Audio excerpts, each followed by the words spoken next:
Au mois de mai, les récoltes s'accélèrent au potager. Les semis réalisés en serre puis plantés par la suite en extérieur dès le mois d'avril commencent déjà à nous offrir de belles récoltes, de belles portions repas. Ici, une récolte de chou Mizuna.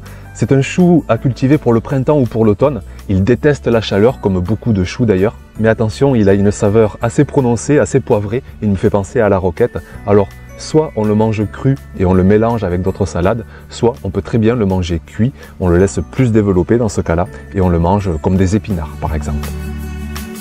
J'attaque la plantation des courges en extérieur. Comme c'est une culture très gourmande en minéraux, je mets de bonnes pelletées de compost au moment de la plantation. Le compost est un amendement et non un engrais, ce qui veut dire qu'il est peu concentré en minéraux. Alors on peut forcer la dose plusieurs kilos au mètre carré, de quoi à la fois bien nourrir la culture, mais aussi de quoi bien améliorer le sol, le rendre plus meuble, plus aéré, plus perméable. Je prends soin de toujours bien pailler autour des plants avec la chaleur qui arrive vite, mais de revoir ces images, je me rends compte que l'épaisseur de paillage est bien trop peu importante. Il faudrait mettre 2 fois, 3 fois cette épaisseur pour se protéger au mieux des grosses températures et espérer arroser le moins possible.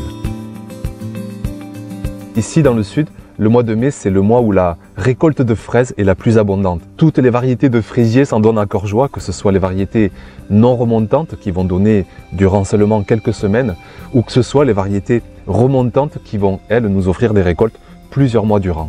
Alors on profite tout simplement, là vous voyez que j'en ramène une belle récolte à la maison, mais la plupart du temps, que ce soit mes 2 petits monstres ou moi le premier, je l'avoue, on dévore tout sur place. Début mai, la serre se vide chaque jour un peu plus. Ici, je sors des plants de haricots grimpants que j'avais semés en godet parce que dehors, la terre était encore trop froide. Les haricots adorent avoir un sol bien réchauffé, au moins 15 degrés environ. Et en semant en godet, j'ose espérer avoir des récoltes plus précoces. Je sors aussi les tout premiers plants de tomates 6 semaines après les avoir semés pour les planter en extérieur. Les plants ont grandi à une vitesse folle cette année. Déjà 3 semaines après la plantation, ils atteignent presque 1 mètre de hauteur.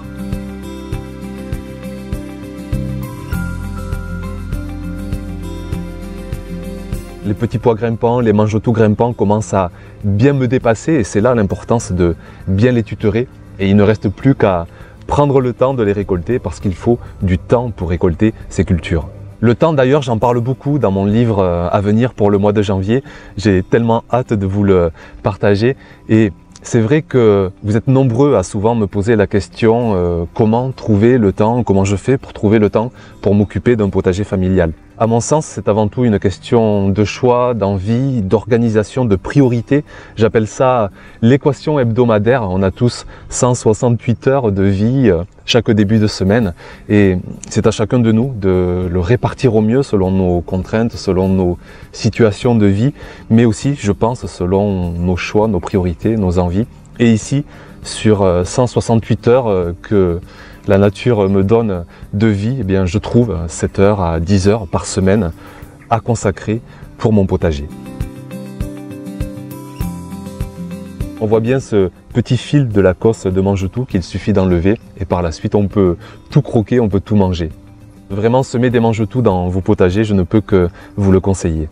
Pour les petits pois, on jettera la cosse, même si je sais que certains cuisiniers bien avertis savent cuisiner les cosses de petits pois. Ici, c'est une cosse de couleur violette, la variété capucine, et à l'intérieur, ces fameux petits bonbons verts dont on se régale tout le mois de mai. À la fin du mois, j'arrache déjà les premiers plants qui commencent à jaunir et je réentends des jardiniers me dire qu'ils n'avaient pas encore fait leur première récolte. C'est vous dire vraiment le décalage conséquent qu'on a au printemps selon les régions. On peut avoir bien 1 mois, voire 1 mois et demi de décalage entre les régions les plus au sud et les régions les plus au nord.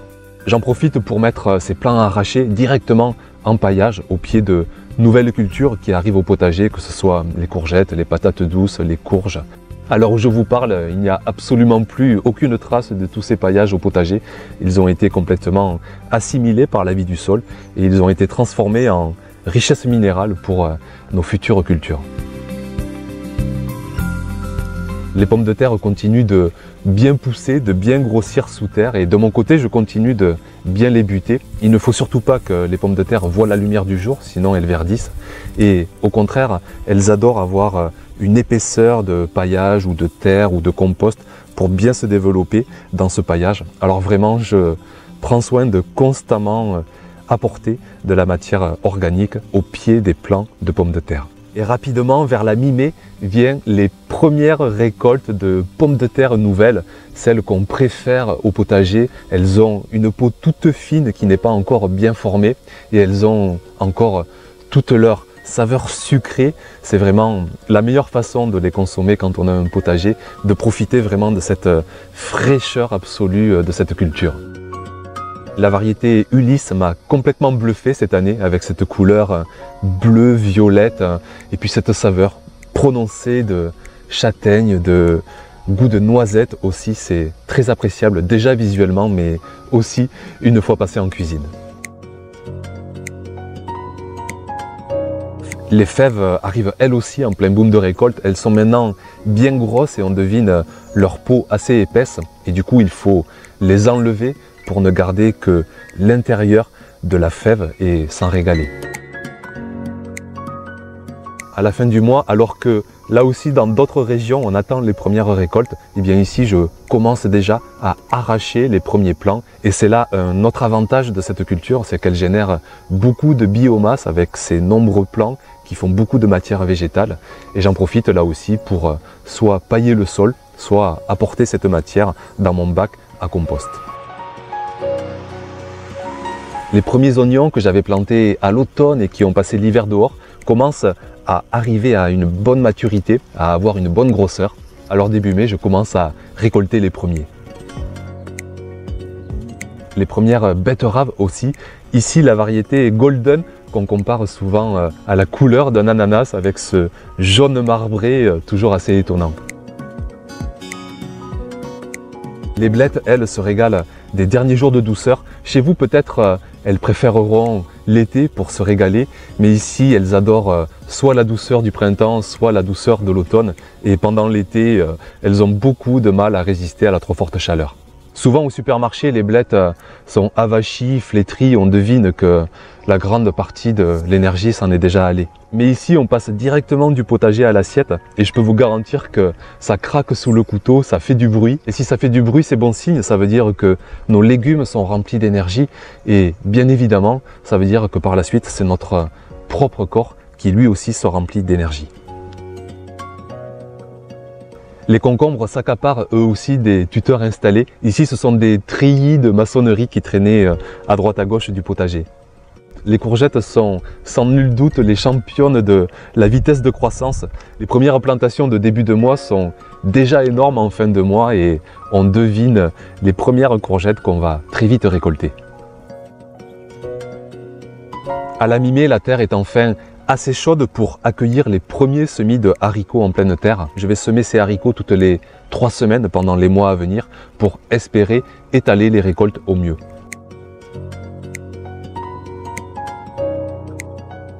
Cette année sera désastreuse avec cette culture. J'ai eu beau semer des centaines et des centaines de graines. Allez, j'en ai quand même récolté quelques petits paniers, mais rien à voir avec les seaux et les seaux que j'ai pu récolter par exemple l'année dernière ou les années d'avant.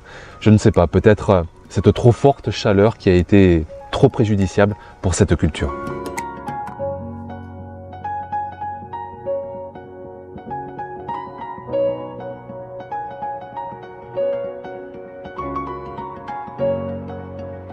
Pour finir ce mois de mai, les plants de patates douces qui sont plantés en extérieur.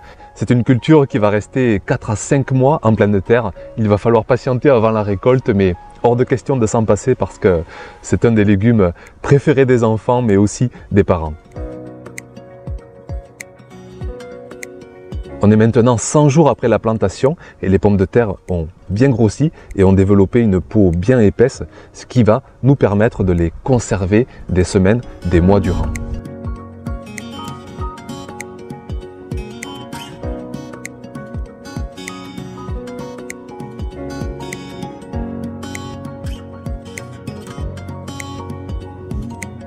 Les poules sont en pleine forme en ce début de mois de juin et ça fait bizarre de revoir Blanchette comme ça à l'image parce que la pauvre est décédée à la fin du mois. Le potager a subi une énorme attaque, une énorme invasion de poules rouges. J'ai réussi à bien les canaliser avec notamment de la terre de diatomée, mais bon, c'est une sacrée leçon. J'ai manqué de vigilance, j'ai vu bien trop tard que le poulailler était infecté de poules rouges et hélas, j'ai perdu une poule. Avoir des animaux, c'est quoi qu'il en soit une responsabilité et à peine on y échappe, la réalité, pour ne pas dire la dureté de Dame Nature, nous rappelle très vite à l'ordre. Depuis, je me contente de 3 poules, elles nous donnent 3 œufs par jour. C'est un minimum de boulot ce poulailler, mais à refaire, je le referai 100 fois tellement c'est apaisant de voir ces poules se gambader tous les matins. Et puis leurs œufs sont totalement incomparables avec n'importe quel œuf du commerce. Et puis, plus que ça encore, elles éveillent nos enfants à la vie comme peut le faire le potager. Et ça, c'est totalement incomparable et surtout inestimable.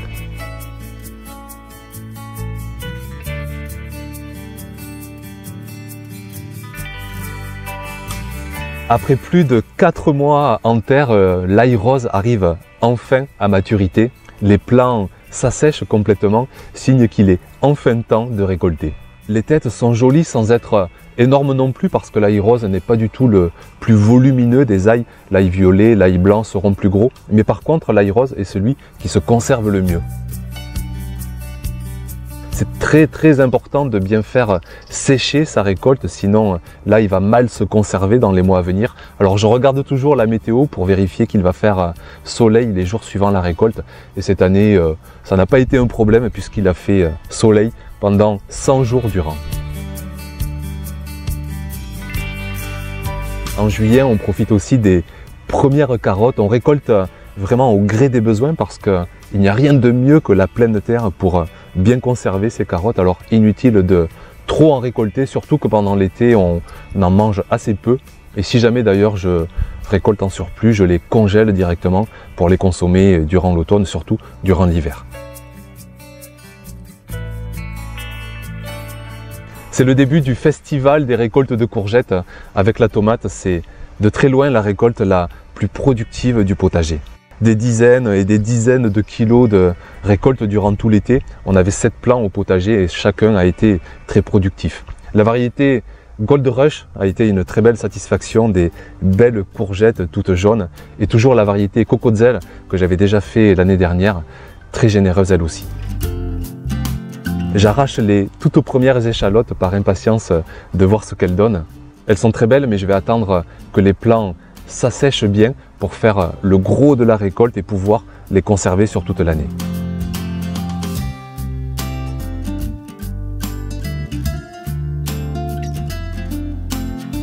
Les fraisiers continuent de donner de belles récoltes et ils commencent à produire des stolons, ces petits rejets qui vont nous donner des futurs plants gratuits. Alors j'en plante quelques-uns directement en pleine terre et d'autres en godet que je planterai ensuite à d'autres endroits dans le potager. Les récoltes d'oignons s'accélèrent, mais là aussi, les plants ne sont pas encore très secs. Alors j'attends encore un peu, 15 jours, 3 semaines, pour faire la grosse récolte que je conserverai elle aussi, je l'espère, durant toute l'année.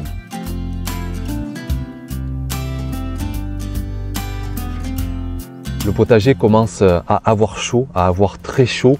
Et dès la mi-juillet, on bascule vers des températures déraisonnablement chaudes. Les 30 degrés, 35 degrés sont déjà franchis à plusieurs reprises. La pluie commence à disparaître des radars. Alors j'arrose tant bien que mal, mais rien ne remplace l'eau divine du ciel gorgée de minéraux. C'est un peu comme si je mettais des pansements, parce que clairement le manque d'eau est terrible pour un potager sur sol vivant.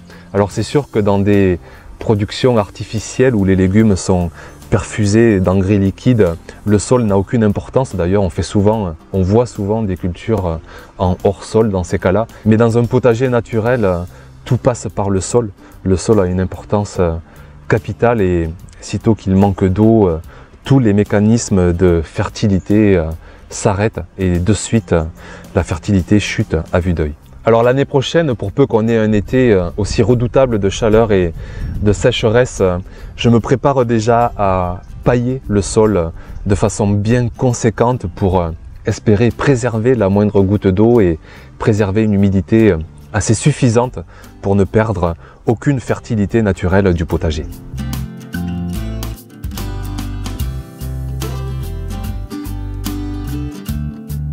J'ai planté les blettes dans une zone ombragée, aussi bien le matin qu'en fin de journée, ce qui fait qu'elles résistent assez bien à ces trop fortes chaleurs du mois de juin. Ces cardes multicolores, je ne m'en lasserai jamais et chaque saison, je les refais parce que je trouve que c'est vraiment une sacrée claque visuelle de voir toutes ces couleurs de l'arc-en-ciel.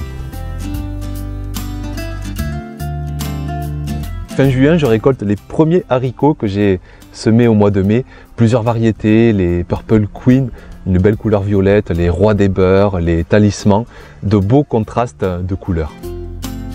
À la fin du mois, les plants d'échalotes se sont totalement affaissés, se sont totalement asséchés et c'est le signe que enfin on peut faire la grosse récolte pour conserver toute l'année cette culture.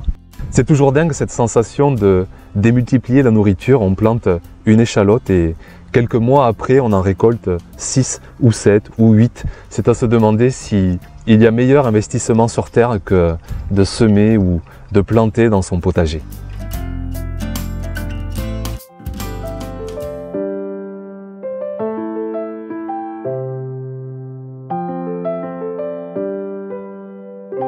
À la fin du mois, le potager prend de plein fouet le record historique de chaleur en France, plus de 45 degrés, c'est totalement incroyable et en plus si tôt dans l'année. Le potager a survécu mais clairement il a été blessé et le jardinier lui aussi a pris un sacré coup, surtout sachant que cet épisode, ce pic de chaleur n'a été que le précurseur de l'été le plus chaud et le plus sec de l'histoire des relevés météo.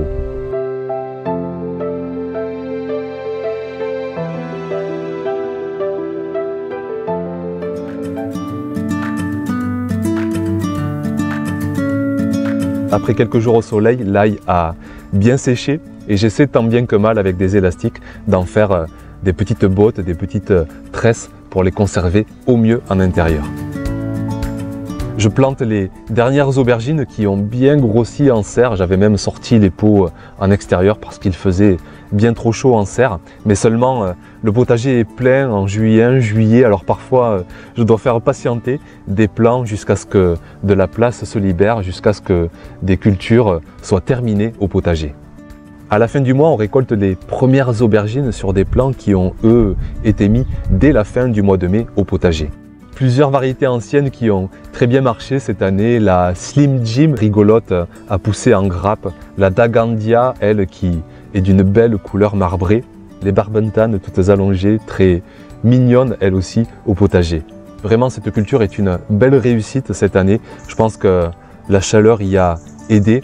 Et puis aussi le fait d'avoir un sol bien riche de minéraux, c'est important. C'est une culture comme les courges qui est très gourmande en minéraux. On continue aussi les récoltes de carottes. Pourtant, on en mange très peu pendant l'été, mais j'ai peur qu'elles se fassent grignoter par des ravageurs, par des rongeurs. Alors je préfère en récolter quand même certaines quantités et puis je les congèle directement pour la saison froide. Les courges commencent à envahir le potager. J'en mets un peu partout, elles font de l'ombre avec leur feuillage à d'autres cultures. Alors c'est vraiment un bon avantage ici dans le sud de se servir de ce feuillage intense des courges pour faire de l'ombre. J'en fais aussi grimper quelques-unes en hauteur, celles qui ne sont pas trop grosses comme les potimarrons par exemple ou encore les butternuts. Vous avez été beaucoup cette année à avoir eu de grosses déconvenues avec cette culture. Simplement, encore une fois, dû à cet excès de chaleur, dû à ces canicules, l'explication majeure est que les trop fortes chaleurs n'ont pas donné envie aux fleurs femelles de se développer et pas de fleurs femelles, pas de fruits, pas de récolte. À la toute fin juillet, il me prend l'envie folle de planter des choux pour espérer des récoltes d'automne, des récoltes d'hiver. À ce moment-là, j'espère avoir un mois d'août assez clément après 2 mois de trop forte chaleur, mais bien au contraire, le mois d'août va lui aussi exploser tous les records. On va constamment dépasser les 30-35 degrés et regardez le résultat. À peine 15 jours, 3 semaines après la plantation, les plants de choux ont complètement cramé, se sont fait attaquer par les ravageurs tellement ils étaient fragilisés de trop forte chaleur. Alors je pense que jamais je ne renouvellerai l'expérience ou alors je les mettrai sous un tunnel de protection. Mais surtout je planterai bien plus tard dans la saison, une fois que les fortes chaleurs sont terminées, vers la mi-septembre, voire vers la fin septembre. On continue en juillet la farandole des courgettes. Vous connaissez l'histoire, des dizaines et des dizaines de kilos de récolte. Alors on mange, on donne, on congèle, on fait tout ce qu'on peut, mais quand même l'année prochaine je mettrai moins de plants de courgettes au potager au profit d'autres cultures. J'avais 7 plants cette année, ils ont tous été très productifs, alors je passerai l'année prochaine à 4-5 plants, ce sera largement suffisant. Le plus gros plant d'artichaut du potager n'a pas supporté la trop forte chaleur, il est totalement asséché. On le croirait mort, mais il a eu le temps d'émettre des petits œilletons à sa base que je vais prélever pour aller planter un peu partout ailleurs dans le potager et avoir de nouveaux plants pour la saison prochaine. Je continue mes maigres récoltes de haricots s'il fallait les comparer à tous les semis que j'ai faits.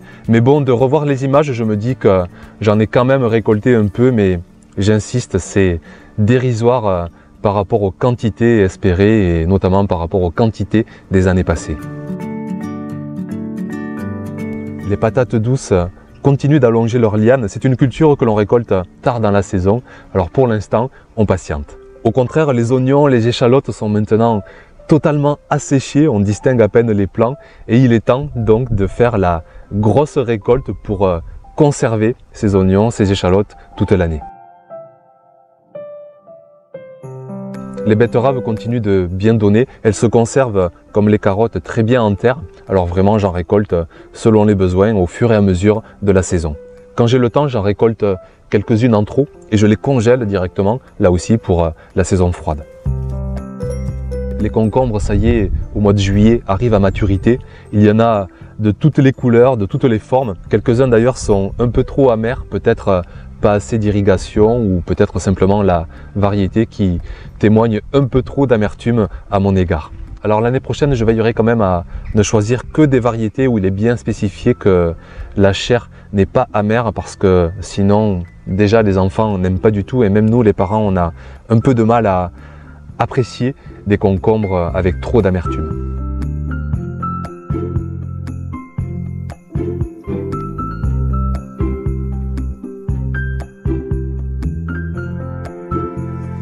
À l'autre bout du potager, la première pastèque arrive à maturité, la première est quasiment la dernière. La récolte a été vraiment ridicule cette année, là aussi sur cette culture.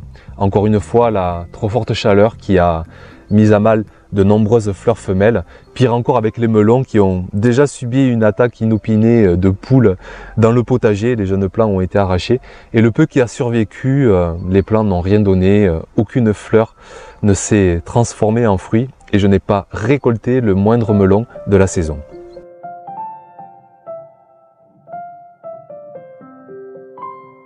Et puis je finis cette deuxième partie avec la reine du potager. Elles ont été si capricieuses cette année, toujours à cause de cette chaleur. Dans de nombreuses régions, les jardiniers n'ont pas fait la moindre récolte avant le début du mois d'août, ce qui est une chose assez rare. Des dizaines de variétés que nous offre le potager.